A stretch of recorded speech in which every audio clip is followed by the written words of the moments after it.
You're listening to the AFTERBUZZ TV Network, now the largest new media platform on the web, and your #1 source for after-show entertainment. Very good, Keith. Johnson. From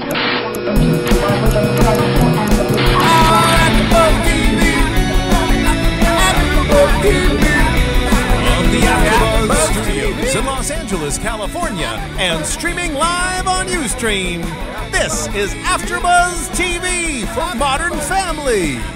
We'll break down tonight's episode and get you all the latest Modern Family news and gossip. If you'd like to buzz in on tonight's show, you can buzz us at 424-256-1729. That's 424-256-1729. And now, picking up where the show leaves off and the buzz continues, it's AFTERBUZZ TV for Modern Family. Hi there. How's everybody? I hope everyone had a safe holiday week. And yeah, I keep feeling like today is Sunday for some reason because just no one's out in the world right now. You know? Because you overslept. Have Thanksgiving and then no, actually I was up at 6 a.m. this morning. Well, that's why I felt like Sunday. Did you go to church? Just like normal things that would be open on Friday aren't really open projects. But What's not open? Well, some like smaller chains by my house that take the entire weekend because they can, because it's run by a family. Oh, okay. Those kinds of things. Yeah. You can just tell that it's kind of like ghostly in parts. Anyhow, this episode for Modern Family called Punkin Chunkin. Pumpkin and, Chunkin. Punkin is a pumpkin, but Punkin is the slang-ish version. You can probably find it on Urban Dictionary. Well, actually, yeah, Pumpkin Chunkin is apparently it's a show. It's a competition, and then they do a show. Oh yeah, on the Discovery Channel, which is not affiliated with ABC or Disney. But they do, a whole thing. They have a world championship. The next one is November 2nd through 4th in 2012. Oh, nice. So we just missed it. Yeah, it's like hardcore. It looks like. I mean, they have like guns with hydraulics. Oh yeah, like hardcore. those. Yeah, like the things that shoot out T-shirts, maybe at like football stadiums, exactly, like but has that huge pressure. Ones. Yeah, but, I mean, this is that's awesome. It's very scary. Check it out, pumpkinchunkin.com. The canon of 2011. That's right. Of the future. Yeah, the canon of the future. So how was your holiday? My holiday was very good, thank you. Yeah? I spent it with some friends here in LA. Nice. My fiance, my friend, hosted he and his very pregnant wife. They are expecting twins, so we're kind of like, this is kind of the last child-free Thanksgiving. Oh yeah, I go down to Long Beach, and a couple friends of mine that stay in town who don't go out of town. You know, in 3 weeks I'm going back home. Right. There's no point in me going twice.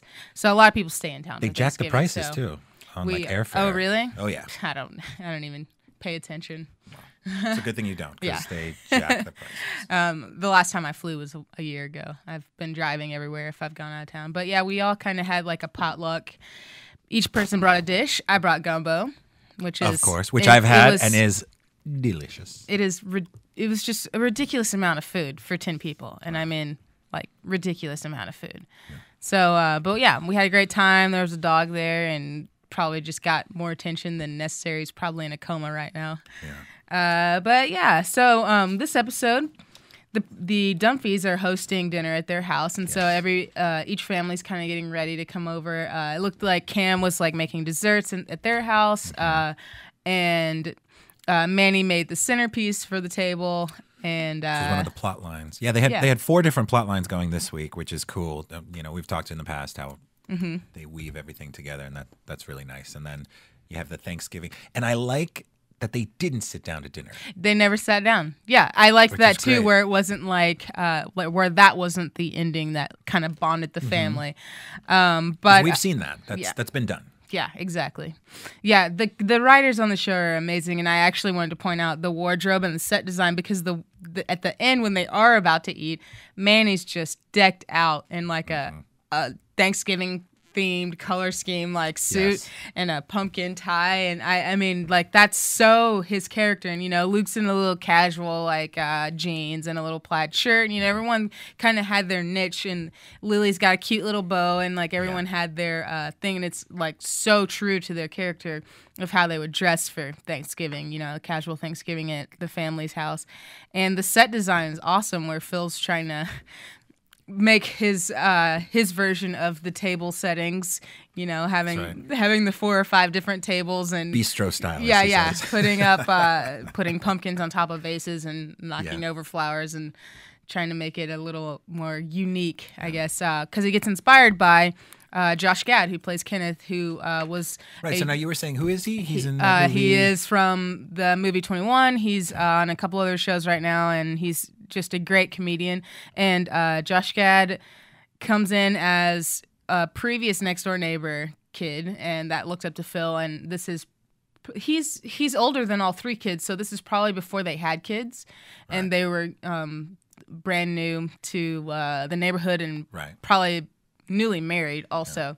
And so he would come hang out because he's Kenneth on the show. He's at least 3 or 4 years older than their oldest daughter, Haley, who's about to graduate college, high school. So, yeah. And so he comes over and has this big speech to Phil about how he was such an inspiration to him, and then Phil kind of gets inspired off of that for the rest of the episode. And we inspired by the guy who was inspired by him. Yes, exactly. So, rather than inspiring himself, he's gone this roundabout way. Yeah. And we see a couple of, I love when Phil and Luke make videos. They are like the best team, the best dynamic. They try so hard to, it's just like a very honest, genuine excitement that comes out of them that you kind of get engulfed with. No matter how stupid or childish the topic is, it's always very entertaining. Yeah, I like the two of them. I've always said that that's the most obvious parent-child connection or combo. Like it's very obvious that Luke is his father. Exactly. So that's pretty cool. Yeah, I once again, we've talked about this in the past with good sitcoms. It starts with character and then builds off of that. Doesn't just matter putting the situation. them in everyday situation. I mean, the situation could have just been dinner. Yes. You know what I mean? That was basically the situation, but there's just so much that goes off of each character is just so uniquely tweaked. It's it always brings good episodes together. So. Yeah, for sure. And each thing is each conflict within the 4 the one plot line was the girls denting the car. But in the other ones that have the couples conflict, those are very couple things that are in there. There's one, with Cam and Mitchell, one is the, tall tale teller, and the other one is the more grounded, and it's just like, oh, okay, can you please just stop? He's probably heard it 1,000,000 times. Yeah. And he's heard it embellished, beyond the original. So these are just very, I think, really human, really relatable things, where we've all sat through a friend's story and be like, you know what, you changed that detail from last time. You made that up. I love how the Dreamers were not the Pritchett's. It was the 3 Pritchettts and then Alex, right? The smart Dumphy. Yes. She might have snuck in there, but she's she's more her mother than her father. Yes, for sure. Yeah, I was just just thinking about filming an episode like this. These guys have so much fun on set, and I'm sure the crew has an amazing time with them, and they've worked with them, 3 seasons, and they just know what the character would do, what these people would do in real life, and you can really tell that in every single episode with the wardrobe, the set design, just to the writing, to everything. It's never too over the top, it's never cheesy, it's just like spot on. And I really love how at the end they get together and actually chunk the pumpkin. And even then the Pritchett's kind of give in and they're like, oh well, we kind of wished that it would work, and they kind of brought their spirits back up by going to get other pumpkins. By stealing them. Yeah. They go and they steal them, which is a very un-Pritchett thing to do. But that's what, you know, in any story, you want your characters to change, to go a little bit on the other side. So it's, you know, the dreamers were brought back to Earth because they realized they couldn't chunk the pumpkin so far. The Pritchetts were like, well, but they are having fun. Yeah. So they kind of, you know, met halfway. They're like, let's do it again. Let's all help. So, you know, once again, we've said, you know, it's the traditional format, you know, family values and all of these things, but done in a different way, which is always just so much fun to watch. This character, you know, I'm a little conflicted about introducing a character and then kind of dropping him halfway through the story with Kenneth. Yeah, Kenneth. So I would have liked to have seen him maybe continue, but I think that might just be a nitpicking thing because he kind of showed up, served his purpose in the plot. Moved it forward. Yeah, moved it forward and then stepped out. Yeah. So I guess the more I think about it, it's probably just better that way. He actually affected Phil and Haley because he was talking about not going to college, and then, you know, Alex was looking up all the things that he'd done with the lingerie and the game site. That I'm wearing one of his bras. Running. Yeah.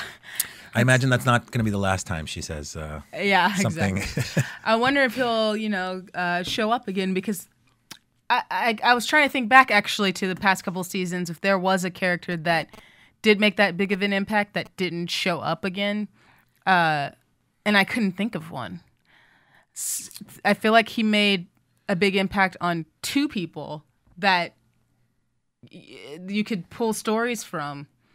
Later on down the line. Obviously, the college story is going to come out for Haley at some point. For sure. But you never know. I actually don't know where he lives right now either. So he might not even live in the neighborhood still. He's probably just home for the holidays. It might have just been passing through and reconnected. But that's almost the same as Kevin Hart coming in on the episode a few episodes back. He's a name, though. I imagine they would have spent Josh a lot of Gad's money. kind of getting there, too. He's not Kevin Hart, though. He's not Kevin Hart, but he's definitely a rising star in a pretty thick caliber. If you look up his IMDb, he's been in a ridiculous amount of things. But yeah, I think one of the centerpiece plotline with Manny doing. Like many things, like many storylines in Modern Family, it's about this, but then it comes out that you know, Gloria's parents were very her mother, I should say, was very stifling and was very. How much are you conscious, like in your own life? Are you conscious of the impact, positive or negative, that your parents may have had on you? Oh yeah. Definitely. And it's not that, like, I would say that my dad definitely is the more positive, like, you go get him, I admire you type. My mom definitely does feel that way, but she's more of the cautious and doesn't fully understand, I guess, every idea I've had, or every, you know what I mean? Yeah. So, not that she would, like, negate what I'd want to do, but it was easier for her to pick out the harmful or negative parts of, say, skating or moving the act, or you know what I mean, just things of that nature. Not saying don't go do it, but yeah, just being more pragmatic or more like, you know. But it's good to have a balance of both. You have to. I mean, it's not great to have, you know, 100% positivity and where you're just blind, and as soon as you get out into the real world, you become jaded because you realize that your mom just filled you up with cotton candy, basically. I actually just had this conversation with my fiance. I'm going to bring up Forrest Gump to negate that. Oh, yeah? How's that? His mom filled his head, and he was fine. Yeah, but he Come on now. No, he Forrest Gumped his way through life. I agree with being positive 100%, and even putting a positive spin on the negative, just letting people be aware of it. For Forrest Gump, though, and this is pretty funny that we're using him as the example of anything.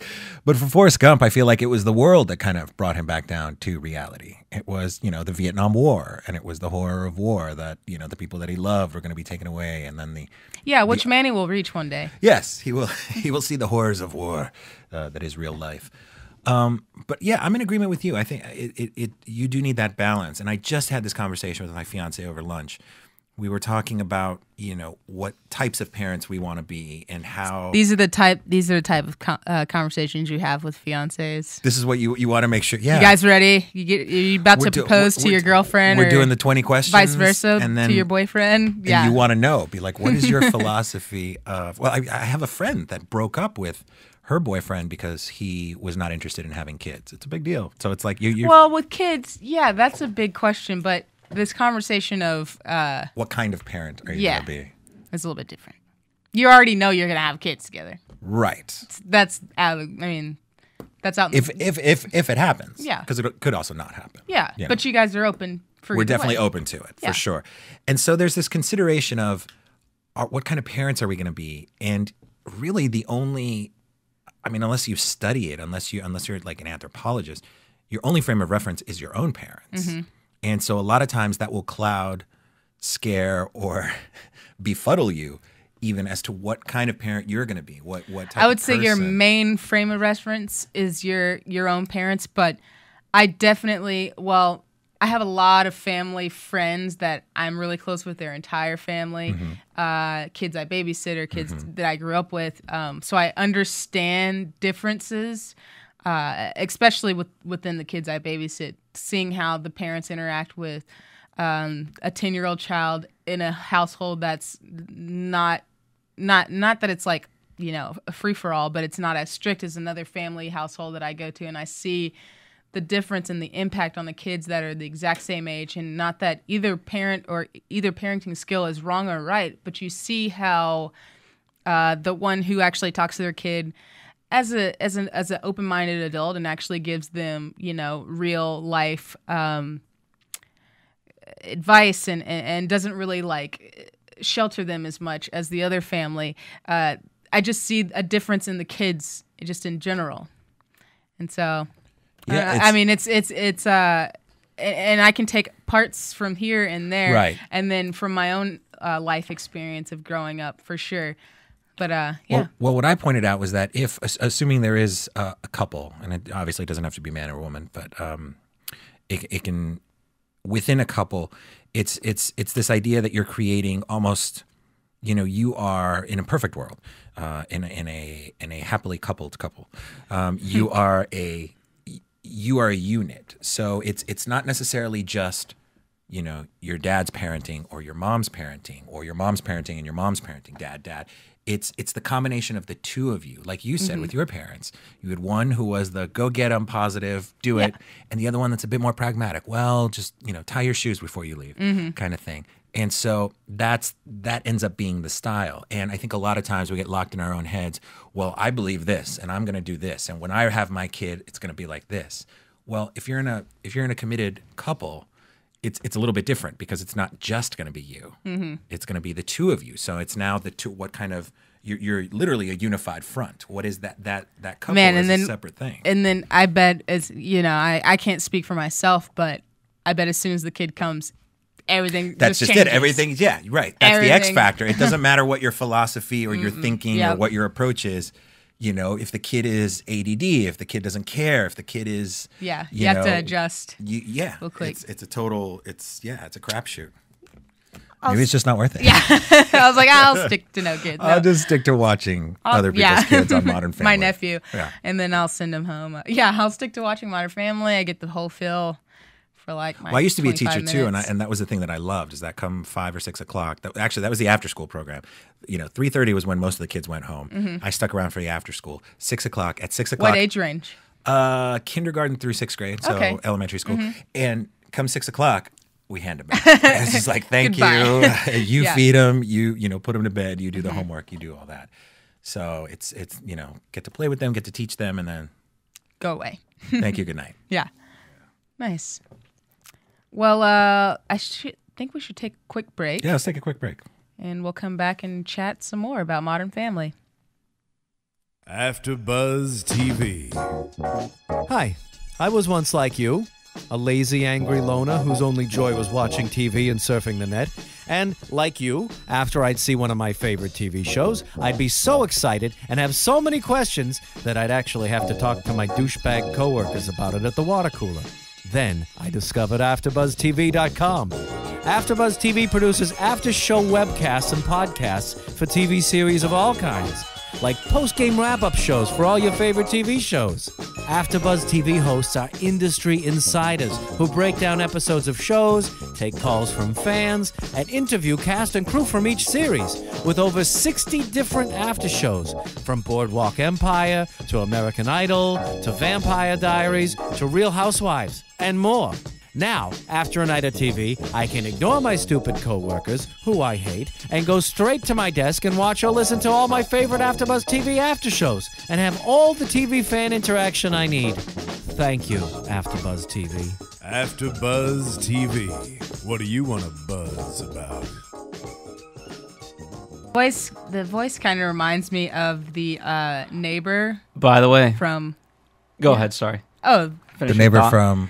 Aqua Teen Hunger Force. Carl, hey. Yeah. Hey, what are you doing over By the here? way, so we a lot of people want to share Thanksgiving with us, and all right. So I'd figure why not come back in with a caller? Woo! And hold on one sec, I gotta look up the. We got a caller. All right. So this is number 956 area code. You are live. Hello, hello. Hello. We're a little bit far from you. Hello. Hi there. Hi, how are you? Good. Good. Are you listening to our show? Yes, we're watching and listening to you. Very interesting. Where are you calling from? From Texas. Oh, Where in all right. From the Texas? border town in Laredo. Oh yeah, Laredo. I'm actually from Austin, Texas, And I'm from San Antonio. Oh, well. so we're all Texans here. Yes, ma'am. All right. So did you have a good Thanksgiving? Yes, very nice. Can you turn down your computer? Family and everything. Can you turn down your computer volume, please? Can you turn down your computer? There we go. Getting some Is it better feedback now? there. Yes, yeah, thank you. A little bit of feedback, but now we're good. So are you a parent, sir? Am I fair? Yes. Okay, so we were talking about kids. How does when teaching your kids what philosophy do you let are you married? Are you married to a woman? Yes, I'm married. I've been married twice, and I have 7 kids. Okay. 7. All right, so you're the one to ask. Yeah, you've been through it all. Yes.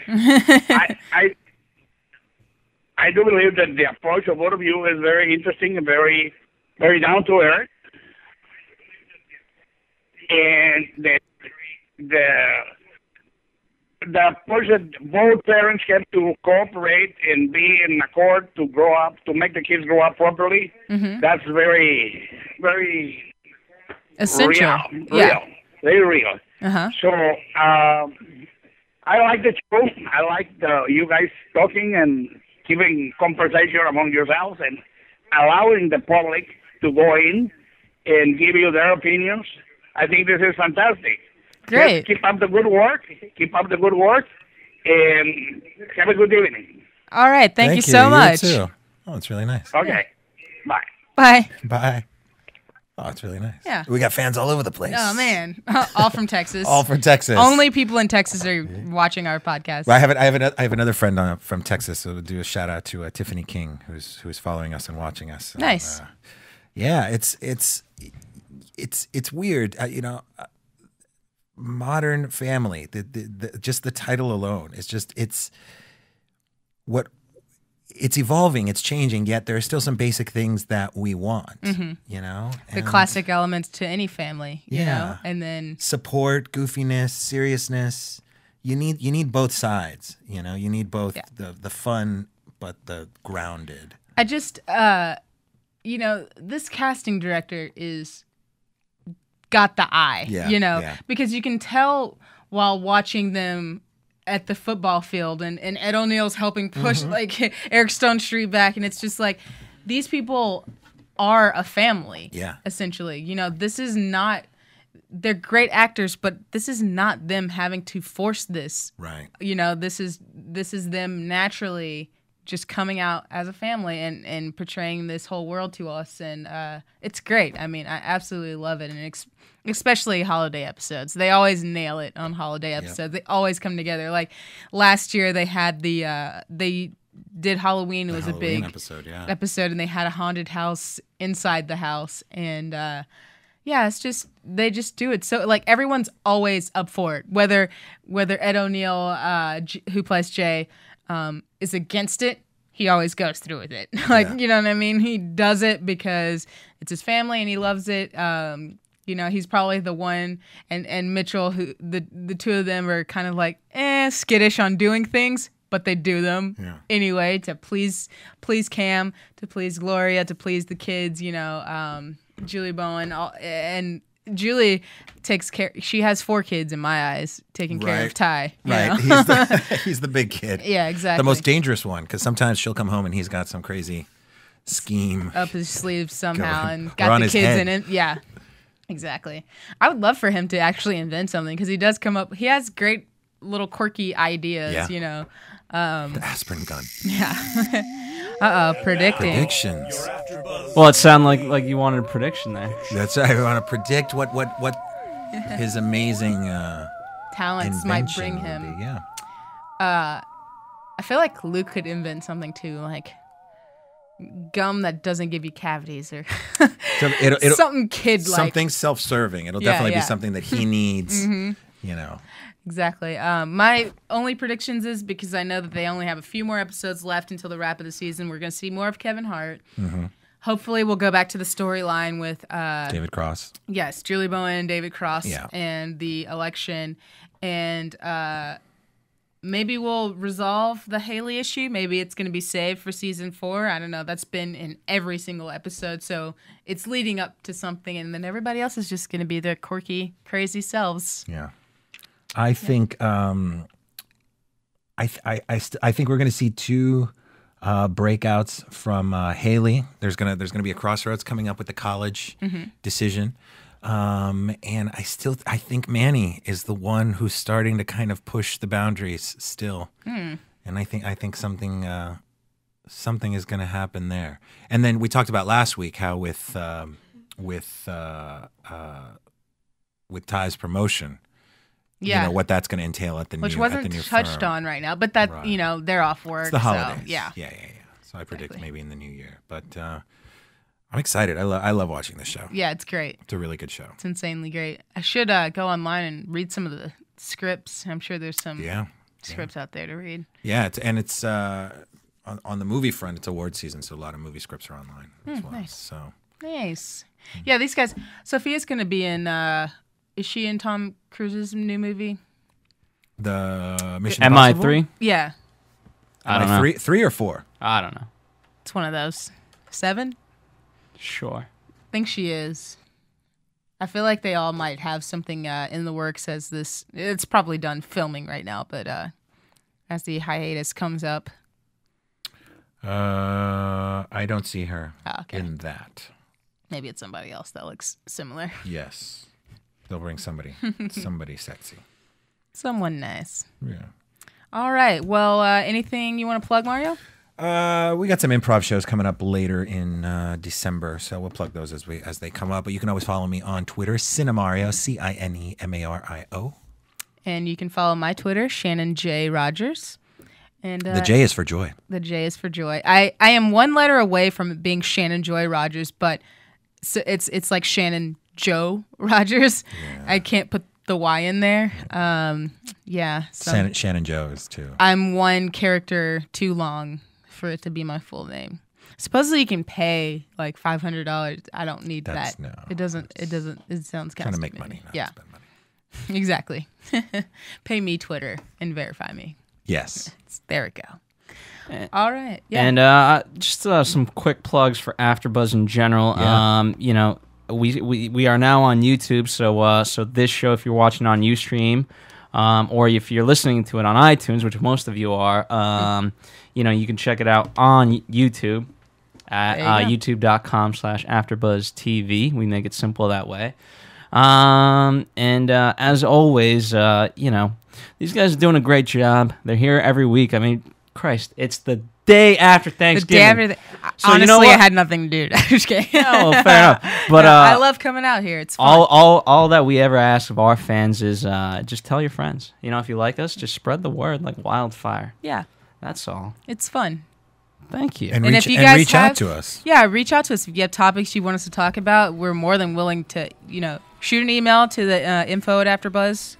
And or just, I would say tweet these guys. Yeah. You know what I mean? These guys much directly. Sure. If you guys have more like general questions, by all means email us at info@AfterBuzz, but these guys will literally answer you will, right? Yeah. I'm not making false promises here. Yeah. That would suck. I will deny anyone who tries to add me on Twitter. And if you want to visit Shannon at her house, her address is 6432. That's not it at all. North La Cienega. Nope. Yeah, North La Cienega, far north. Well, that's it for me, Shannon Rodgers and Mario Hernandez. All right. From producers Kevin Undergaro and Phil Svitek, engineer DJ Jesse Janity, and the entire AfterBuzz TV staff, we would like to thank you for listening to the AfterBuzz TV network. If you have questions or comments, be sure to buzz us at info@AfterBuzzTV.com. And you can find us on Facebook or follow us on Twitter by searching for AfterBuzz TV. Buzz you later. The views expressed herein are those of the hosts only and do not necessarily reflect the views of AfterBuzz TV or its owners or principals.